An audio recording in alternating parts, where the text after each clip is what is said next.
Hey, welcome back. Today we're going to look again at Shakespeare's The Tempest, and we're going to talk about magic and art within The Tempest. Now, there's lots of art within many of Shakespeare's plays. His plays are full of music and performance. Everyone remembers the famous play within a play scene in Hamlet, but there's also a play within a play in Love's Labour's Lost, Midsummer Night's Dream. Shakespeare is an artist, and he loves to talk about art. And The Tempest explores this idea in an interesting way. In one of my other videos of The Tempest, I talk about plot and conflict, and how it almost feels like Prospero has no real conflict at first, because he's never without power. He's always in control of the situation. And yet that creates an interesting dynamic, because really, almost the entire play is actually a performance put on by Prospero in order to manipulate and create a reaction in his audience. This band of his enemies that is washed up on his shore. Even scenes in which Prospero opens himself up and reveals the truth, as in when he tells his story to Miranda, he seems to be pulling the strings and manipulating the situation. The number of times he insists that she listen, for instance. Or the fact that he magically puts her to sleep at the end of his story, all show how he's using his artistry to create an effect. The fairy spirit Ariel is both one of the tools he uses for this work, and yet Ariel also has a kind of autonomy and ability to create art and music himself. Although Prospero asks Ariel to use his magic to create performances, like the terrible storm at the beginning, or the beautiful wedding mask in Act 4 for Ferdinand and Miranda, Ariel does have some autonomy. When he overhears Caliban and the others plotting, he uses music to lead them all astray.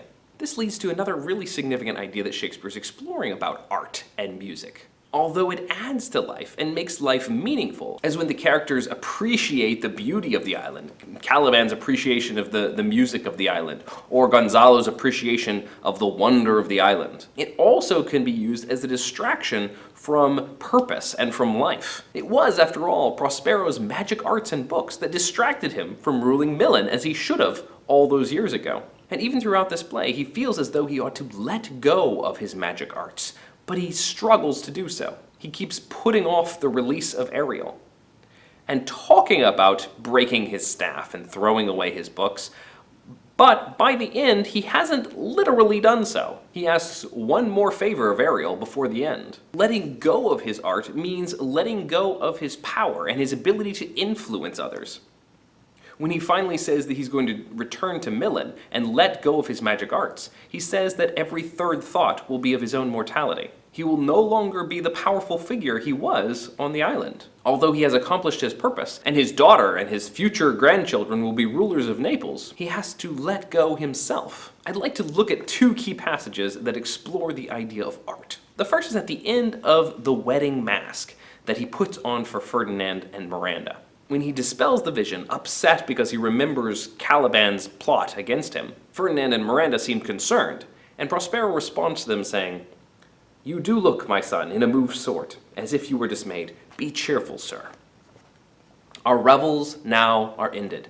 These are actors, as I foretold you, were all spirits, and are melted into air, into thin air. And like the baseless fabric of this vision, the cloud-capped towers, the gorgeous palaces, the solemn temples, the great globe itself, yea, all which it inherit shall dissolve, and like this insubstantial pageant faded, leave not a rack behind. We are such stuff as dreams are made on, and our little life is rounded with a sleep." He explains away the vision, having already told Ferdinand that this is all just a magic show made out of air. But he expounds beyond that to talk about the way that life is all just a show. It's a theme that Shakespeare has touched on in other places. For instance, the famous 7 Ages of Man speech, All the World's a Stage, by Jacques in As You Like It. What's the difference between life and art? Where's the line? Art reflects life, but in some ways, and at some times, life seems to reflect art. How much of what we do is just a show that will be erased someday? Shakespeare likes to play around with this idea, especially when he's showing a performance within his own play. The characters of his play are just characters, performed by actors. And when they put on a performance, it is a performance within a performance. If we are to expand that out, is our own life and world really more than just a dream? Perhaps one of the most famous passages is the epilogue at the end of the play. when after forgiving and being reunited with all the other characters, Prospero sends them all in and turns to speak to the audience. Shakespeare often has epilogues at the end of his plays in which he has a character ask the audience for applause. But Prospero's epilogue has a special kind of resonance. Now my charms are all o'erthrown, and what strength I have's mine own, which is most faint. Now 'tis true I must be here confined by you, or sent to Naples.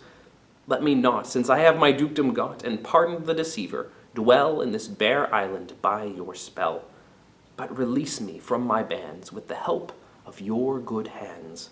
A gentle breath of yours my sails must fill, or else my project fails, which was to please. Now I want spirits to enforce, art to enchant, and my ending is despair, unless I be relieved by prayer, which pierces so that it assaults mercy itself and frees all faults. As you from crimes would pardoned be, let your indulgence set me free. The applause and the cheers of the audience are what will guide his boat home and set him free from the island, or else his project fails. And what was his project? He says it was to please. And yet, if we think of his project in the sense of his revenge against his enemies, it was to make them penitent and make them restore him to his rightful place. That wasn't a very pleasurable experience, except for the kind of bitter pleasure that revenge brings. Ultimately tampered with forgiveness, of course, in this play. The pleasure, then, is rather the pleasure of performing, creating art for the audience. And it's the audience's appreciation of that art that ultimately makes the art succeed. It has often been noted that this is Shakespeare's last big play. It's sort of his swan song, or his final speech to an audience. If this epilogue is the end of all of his work, notice how it sort of reflects Shakespeare as a character. For many years, people compared Prospero to Shakespeare, the great artist orchestrating everything and putting on this big performance for us. Although the characters within the play struggle, it's really all just for show and all for act. In the end, everything is worked out for them, for everyone's own good. And so, when the artist takes off his mantle, his magic robe, as Prospero does in the final scene, this is similar to Shakespeare taking off his role as the artist and giving his audience, us, the opportunity to celebrate and enjoy his art. And if it is worth our praise, then his job will have been well done. Thanks for watching. You can look at my other videos over the Tempest. I have one over plot and conflict, and another over power and post-colonialism. And I'll see you next time. Bye-bye.